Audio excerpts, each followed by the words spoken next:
નમસ્કાર, ન્યૂઝ 18 ગુજરાતીમાં આપનું સ્વાગત છે અને આપની સાથે હું છું મિત્તલ ખાણિયા। મહત્વના સમાચાર પર નજર કરીએ તો તેજ પવન સાથે ખાબકેલા વરસાદથી ખેતીને નુકસાન પહોંચ્યું છે। સુરેન્દ્રનગરમાં મિની વાવાઝોડાની તારાજીના દ્રશ્યો, તેજ પવન અને વરસાદથી ઉનાળુ પાકમાં નુકસાન પહોંચ્યું છે। તલ, ઉનાળુ અને બાજરી, ઘાસચારો, શાકભાજી સહિતના પાકોમાં નુકસાન થયું। ભારે પવન ફૂંકાતા તલનો પાક પડી જતા ખેડૂતોને હાલાકી વેઠવાનો વારો આવ્યો। નુકસાનની અંગે સર્વે કરી ખેડૂતોને વળતર ચૂકવવા માંગ કરાઈ છે। અંદાજે તલના પાકમાં 40%થી વધુના નુકસાનનો દાવો છે। ઉનાળુ પાક ઉપરાંત બાગાયતી પાકમાં પણ નુકસાન, લીંબુ, દાડમ, કેળા સહિતના બાગાયત પાકોમાં નુકસાન થયું છે।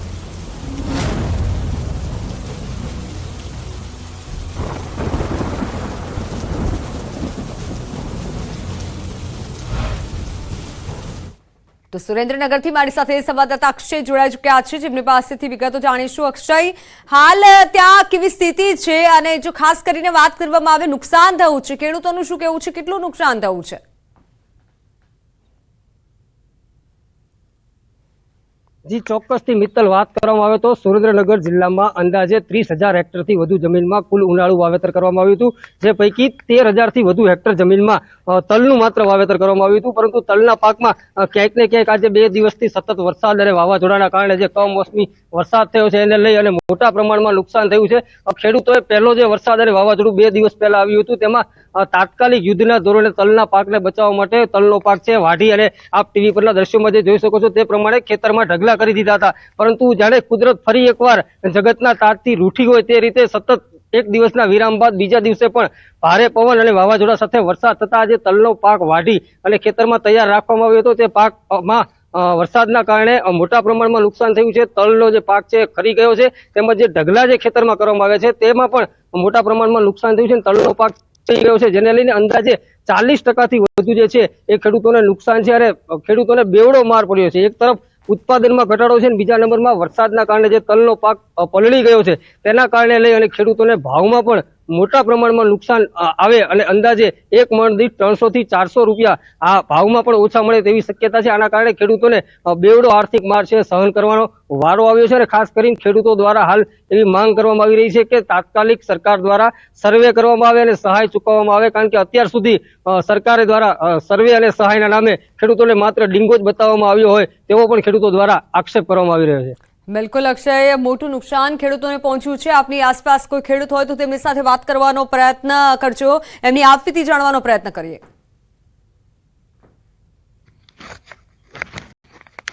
જી ચોક્કસથી વાત કરીએ, આપણી સાથે જે ખેડૂત છે સ્થાનિક વઢવાણના ગોવિંદભાઈ પરમાર કરીને, જેમને મોટા પ્રમાણમાં તલનું વાવેતર કર્યું હતું, તેમની સાથે આપણે વાત કરીશું। ગોવિંદભાઈ, કેટલા વીઘાનું વાવેતર કર્યું હતું ને કેટલા પ્રમાણમાં નુકસાન થયું છે તે અંગે આપણે ગોવિંદભાઈ સાથે વાત કરીશું। મારું નામ ગોવિંદભાઈ મકનભાઈ પરમાર। તલનું ઉનાળુ વાવેતર અત્યારે કરેલું છે અમે। એમાં 2 દિવસ પહેલા વાટતા પહેલા વાવાઝોડું ને વરસાદ આવ્યો, એમાં નુકસાની ગઈ છે અને ઊભા કરીને મજૂરીથી અમે કમ્પ્લીટ ખેતરમાં કર્યા।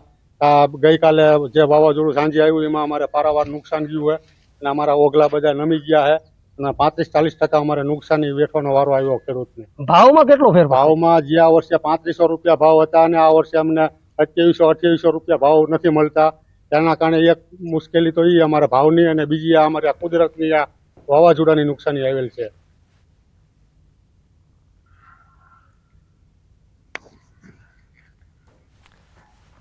બિલકુલ, તલના પાકમાં 40%થી વધુના નુકસાનનો દાવો કરાયો છે। આભાર અક્ષય સમગ્ર માહિતી બદલ। તો ખેડૂતોને રાતા પાણીએ રોવાનો વારો આવ્યો છે, કારણ કે તલનો પાક જે વાવેલો હતો તેમાં નુકસાન પહોંચ્યું છે। જૂનાગઢથી મહત્વના સમાચાર। જૂનાગઢમાં એમએલએ સંજય કોરડિયાનો સીએમને પત્ર। નરસિંહ મહેતા સરોવરની કામગીરીને લઈને પત્ર લખવામાં આવ્યો છે। તળાવની કામગીરી ગોકળ ગતિએ ચાલતી હોવાનો ઉલ્લેખ કરાયો છે। ગત ચોમાસામાં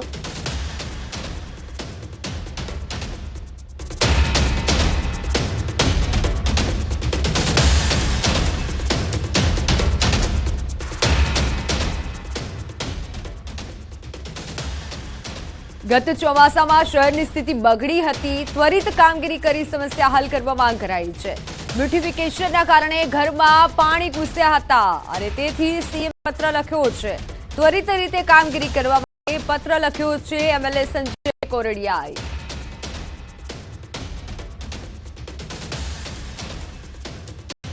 આણંદ જિલ્લાનું તારાપુર તાલુકાનું એપીએમસી ડાંગરનું હબ માનવામાં આવે છે અને જેમાં ખંભાત, પેટલાદ, સોજિત્રા, ધોળકા, બાવળા તથા માતર તાલુકાના ખેડૂતો પોતાનો માલ વેચવા આવે છે.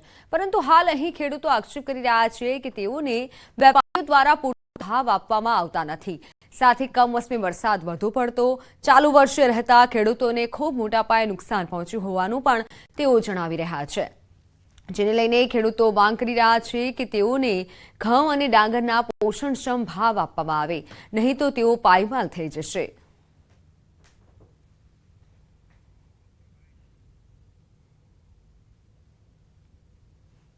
અમે અહીંયા આગળ પૂરતા ભાવ મળતા નથી ઘઉંના. ઘણા વેચવા આવે છે માતર, પછી આપણે સોજિત્રા, ખંભાત, વટામણ, એ લોકો બધા અહીંયા આગળ વેચવા આવે છે પણ પૂરતા ભાવ મળતા નથી. અને આ વરસાદનું માવઠું થયું એમાં અમારે ઘણી નુકસાન થયું છે. પીએમસીમાં સોજિત્રા, પેટલાદ, માતર, ખંભાત, તારાપુર, ધોળકા અને ધંધુકા આટલા તાલુકાના અહીંયા માલો આવે છે. ગંભીર છે, બહારના માલો આવતા હોવા ટુકડી ઘઉંના બજાર અત્યારે તૂટ્યું છે. જે ટુકડી ઘઉં 450 આસપાસ જતા હતા, 450 થી 500 માં, એ ઘઉં અત્યારે બધા પાછા 25-50 રૂપિયા નરમ છે. લગભગ નહીં તો 8 થી 10 વેપારી એવા છે જેને લાખો રૂપિયાનું નુકસાન થયું છે. વાત બોટાદની. બોટાદમાં વાવણીની સિઝન પહેલા બિયારણમાં કાળાબજારીની ફરિયાદ ઉઠી છે. મોટી સંખ્યામાં ખેડૂતોની ફરિયાદો મળતા ભાજપ કિસાન મોરચાના મંત્રીએ કલેક્ટર, ડીઈઓ અને ખેતીવાડી અધિકારીને ઈમેલથી ફરિયાદ કરી આક્ષેપ કર્યો છે. આરોપ છે કે કાળાબજારી થતા ખેડૂતોને બિયારણ નથી મળી રહ્યું.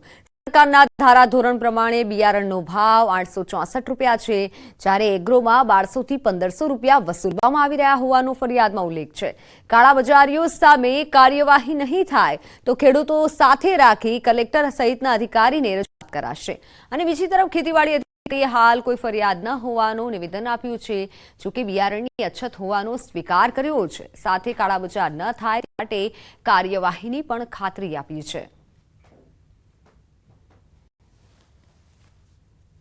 બિયારણ તો આવી છે એગરાવાળા, તો એગરાવાળા એમ કહે છે અત્યારે બિયારણ તમારી પાસે અમારે જોતું છે પણ ત્યાં છે નહીં, તો કે તમને મગાવી દઉં તો તમને એમ કે આટલા ભાવ કહું છે, ડબલ ભાવ કહે છે. એમ તો અમારે કરવું શું? એમ કાળાબજાર કરે ને તો આવું 800 રૂપિયાનું આવે તો એમ કે 1500-1200 એવું કહે છે એગરાવાળા. અમારે કરવું શું? એમ આવી તો સરકારને અમે માગણી એવી કરવી છે કે આ વેપારી ઉપર આવી વીઆઈપી તપાસ કરે ને આગળ પાસ કરે તો અમારું આયોજન થાય. આ વાત થઈ એટલે મેં સીધો મેલ કર્યો કલેક્ટરશ્રીએ, ડીડીઓ સાહેબને અને આપણે બોટાદ જિલ્લા કૃષિ નિયામકને. હવે આ બિયારણ મળતું નથી, એનું કારણ શું છે? આજે દર વખતે જ્યારે જૂન આવે ને ચોમાસું, ત્યારે બિયારણની બહુ ખેંચ પડે છે. અને બિયારણ જ્યારે ડુપ્લિકેટ બહાર આવવા માંડે છે ત્યારે સાચું બિયારણ તો જૂનમાં આવે અને આ કંપનીના સિક્કા મારીને આપે અને બજાર ડબલ લે છે.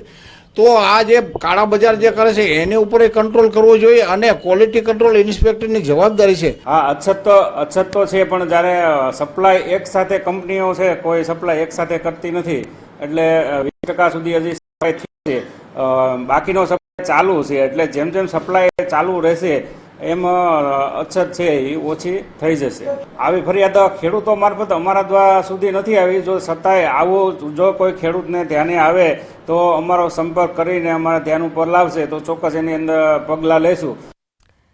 સુરતથી મહત્વના સમાચાર. સુરતમાં આવકનો દાખલો કઢાવવા વહેલી સવારથી લાઈન લાગી છે. સવારે 5 વાગ્યાથી લાઈન લાગી છે. વિદ્યાર્થીઓથી લઈ વાલીઓ સવારના 5 વાગ્યાથી લાઈનમાં ઉભા રહે છે. ટોકન લેવા માટે વહેલી સવારથી જાગી લાઈનમાં લાગવું પડે છે. રત્ન કલાકારો પોતાની રોજગારી છોડી લાઈનમાં ઉભા રહેવા મજબૂર બન્યા છે. એજન્ટ પ્રથાથી લોકો હવે પરેશાન છે.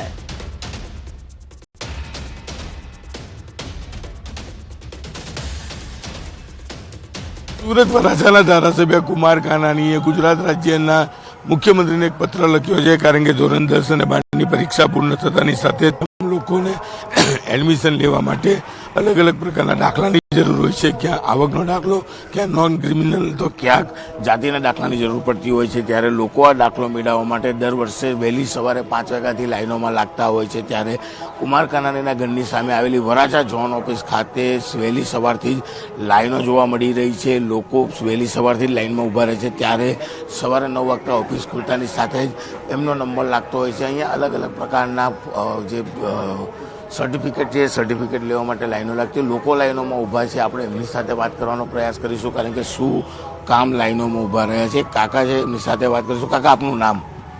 ગોપાલભાઈ વિઠ્ઠલભાઈ ભાલિયા. કેટલા વાગ્યાથી લાઈનમાં ઊભા છે? કયા હું સવારના 5 વાગ્યાનો વહેલો લાઈનમાં ઊભેલો. શું લેવા? આવકના દાખલા માટે.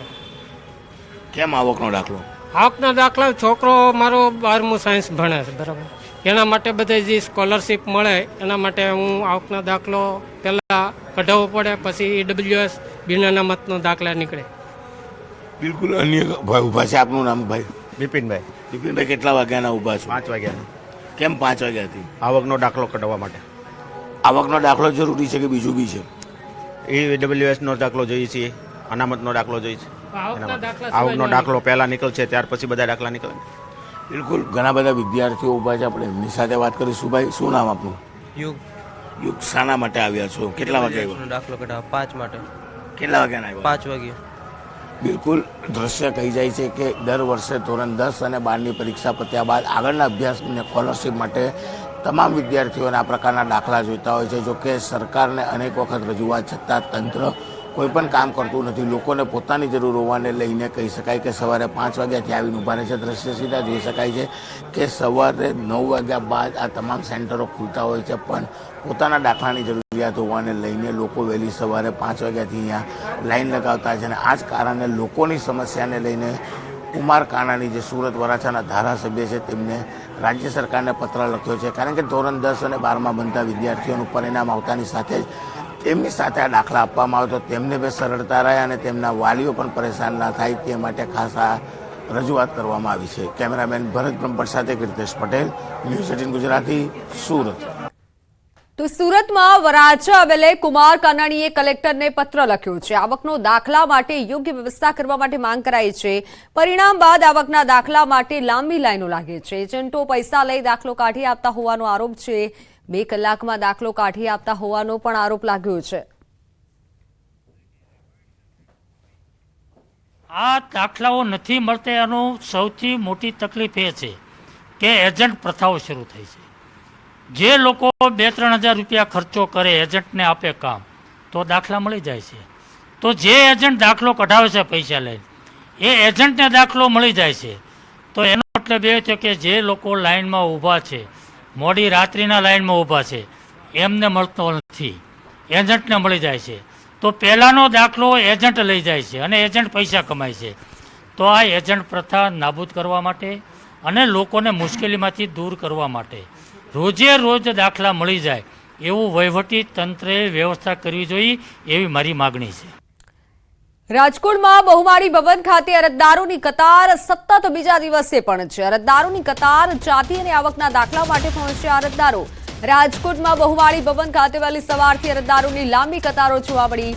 કોલેજના એડમિશન માટે જાતિના દાખલા સહિતના ડોક્યુમેન્ટની જરૂર પડતી હોવાથી ધગધગતા તાપમાં અરજદારોની લાંબી કતારો જોવા મળી. બહુમાળી ભવન ખાતે નોન ક્રિમિનલ સર્ટિફિકેટ લેવા માટે પહોંચેલા વાલીઓમાં ભારે આક્રોશ જોવા મળ્યો હતો. જરૂરી ડોક્યુમેન્ટ માટે વાલીઓ અને વિદ્યાર્થીઓ ધગધગતા તડકામાં ઊભા રહેવા મજબૂર બન્યા છે, જેને લઈને વાલીઓમાં ભારે આક્રોશ છે. ઉપરાંત તંત્ર દ્વારા પાણીની કે કોઈ અન્ય વ્યવસ્થા ન કરવામાં આવી હોવાનો પણ આક્ષેપ લાગી રહ્યો છે. આટલી ગરમીમાં વાલીઓ કલાકો સુધી લાઈનમાં ઊભા રહેવા મજબૂર બન્યા છે.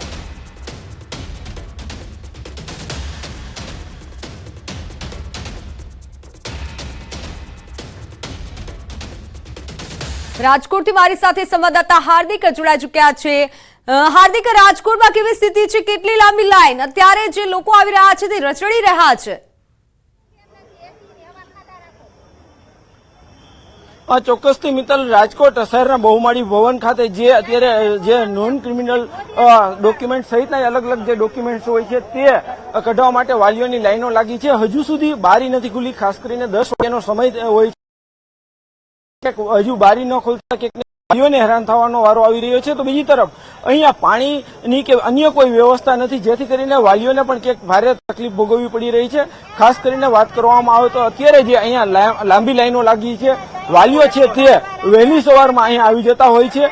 કોલેજના એડમિશનના માટે જે જરૂરી ડોક્યુમેન્ટ્સ હોય છે તે કઢાવવા માટે ખૂબ જ જરૂરી ડોક્યુમેન્ટ્સ માટે અહીંયા આવતા હોય છે, પરંતુ ક્યાંક ને ક્યાંક અનેક હાલાકીનો પણ સામનો કરવો પડતો હોય છે. હાલ આપણી સાથે વાલીઓ છે, આપણે એમની સાથે વાત કરીશું. શું કહેશો, શું તકલીફ છે? અમે સવારના 8 વાગ્યાના આવ્યા છીએ. અહીંયા નથી પાણીની કે સગવડ, હજી 10 વાગી ગયા તો બારી નથી ખોલતા, નથી 2 જ બારી રાખી છે. અમે અનુરોધ કરી કે બારી વધારે તો આ લાઈન ઓછી થાય, કારણ કે પાછળ લાઈન છે, આગળ લાઈન છે, આ તડકો એવો છે. કાલે 2 સ્ટુડન્ટો બેભાન જેવી હાલત થઈ ગઈ હતી, દવાખાને લઈ જવા પડ્યા હતા, એવી પરિસ્થિતિ થઈ ગઈ. ખાસ કરીને અન્ય વાલીઓ છે, આપણે એમની સાથે અન્ય વાલીઓ છે એમની સાથે વાત કરીશું. બેન, શું કહેશો, તમે ક્યારે આવ્યા હતા ને શું તકલીફો પડી? અમે સવારના 8 વાગ્યાના આવ્યા છે અને આ લોકો બધા એજન્ટો મન પડે એમ ભાવ લેવા માંડ્યા છે. અંદર સોગંદનામાના 300-350 રૂપિયા લઈ લે છે. જે વસ્તુ 50 રૂપિયામાં નીકળતી હતી એના અત્યારે લોકો 300-350 રૂપિયા લઈ લે છે. નથી પાણીની સગવડ અને ફૂલ તડકો છે ઉપર, અને આ લોકોને થોડુંક કહો કે વહેલી બારી ખોલે એટલે બીજા બધા પબ્લિક જે હેરાન થાય છે એ હેરાન ન થાય. આ અત્યારે જરૂરત છે એટલે આટલી ટ્રાફિક છે, નકર આટલી ટ્રાફિક નથી હોતી. ચોક્કસથી મિત્તલ, ખૂબ જ મહત્વની વાત બેન કહી રહ્યા છે. જે જરૂરિયાત કરતા પણ ક્યાંક ને ક્યાંક વધારે ભાવ લેતા હોવાનો આક્ષેપ કરી રહ્યા છે. અન્ય વાલીઓ છે, કેવી તકલીફો પડે છે, શું મુશ્કેલીઓ પડે છે? કાલે એટલી ભેજામારી થઈ હતી, આજે 6 વાગ્યાના અહીંયા પેલા અત્યારે જે બેન છે 6 વાગ્યાના બેઠા છે, બરોબર છે. હજી કોઈનો વારો આવ્યો નથી, બારી ખોલી નથી. હજી એમ કે 11 વાગે સાહેબો આવશે, 10:30 આવશે, હજી કોઈ આવ્યું નથી. અહીંયા 50-50 રૂપિયા ફોર્મના લે છે, વાં સુધી લાઈન છે. 1 વાગે તો વારો નથી આવતો, પછી લંચ ટાઈમ થઈ જાય છે, પછી વયા જાય છે. અત્યારે બધા હેરાન થાય છે. પાણીનું એક ટીપાનું એક કેરબો નથી કે અહીં તડકે બધા સ્ટુડન્ટ ઉભા છે, એટલે બહુ તકલીફ છે અત્યારે બધા. મિત્તલ, ખૂબ જ ગંભીર આક્ષેપ છે, વાલીઓની આ વેદના છે કે જેઓ ન્યૂઝ 18ની ટીમ સમક્ષ વ્યક્ત કરી રહ્યા છે. ખાસ કરીને વાત કરવામાં આવે તો અત્યારે અહીંયા જે લાઈનો છે તે પણ ક્યાંક ને ક્યાંક લાઈનો બતાવવાના પ્રયાસ કરીશું. ખાસ કરીને જે રીતના આ બહુમાળી ભવન છે, અહીંયા બારી માત્ર 2 જ બારી એવી ખુલ્લી હોય છે કે જે જગ્યાએ લોકો જે ડોક્યુમેન્ટ લઈ શકતા હોય છે, તેમની જે કાર્યવાહી છે તે કરી શકતા હોય છે. પરંતુ ક્યાંક ને ક્યાંક અહીંયા પણ જે વધુ બારી ખોલવાની માંગ છે. તો બીજી તરફ અહીંયા કોઈ જ જગ્યાએ પીવાના પાણીની વ્યવસ્થા નથી. જ્યારે એકી સાથે આટલા બધા લોકો આવતા હોય છે ત્યારે સ્વાભાવિક રીતે તંત્રની પણ એક જવાબદારી બનતી હોય છે કે અહીંયા પીવાના પાણીની વ્યવસ્થા કરવામાં આવે. તો સાથે સાથે ક્યાંક ને ક્યાંક વાલીઓ છે તેમનો એવો આક્ષેપ છે કે જરૂરિયાત કરતાં વધુ ક્યાંક પૈસા કેટલાક એજન્ટો પડાવતા હોવાની પણ આક્ષેપ કરી રહ્યા છે. હાલ જે રીતના વાત કરવામાં આવે તો રાજકોટ શહેરના બહુમાળી ભવન ખાતેના દ્રશ્યો છે. ખાસ કરીને અત્યારે લોકો છે પોતાના ઘરેથી પાણી લઈ આવીને પીવા મજબૂર બની રહ્યા છે. વહેલી સવારમાં 7 વાગ્યાથી લોકો અહીંયા પહોંચી જતા હોય છે, 10-10 વાગ્યા સુધી અહીંયા ઉભા રહેવા મજબૂર બનતા હોય છે. જી મિત્ર. જી બિલકુલ, હાર્દિક આભાર માહિતી બદલ. તો સવારથી લોકો આવી રહ્યા છે, પાણીની વ્યવસ્થા નથી કોઈ અન્ય સુવિધા, અને 2 જ બારી હોવાથી લોકો અત્યારે રજડી રહ્યા છે. બહુમાળી ભવન ખાતે અરજદારોની કતાર લાગી છે, ત્યાંના આ દ્રશ્યો છે.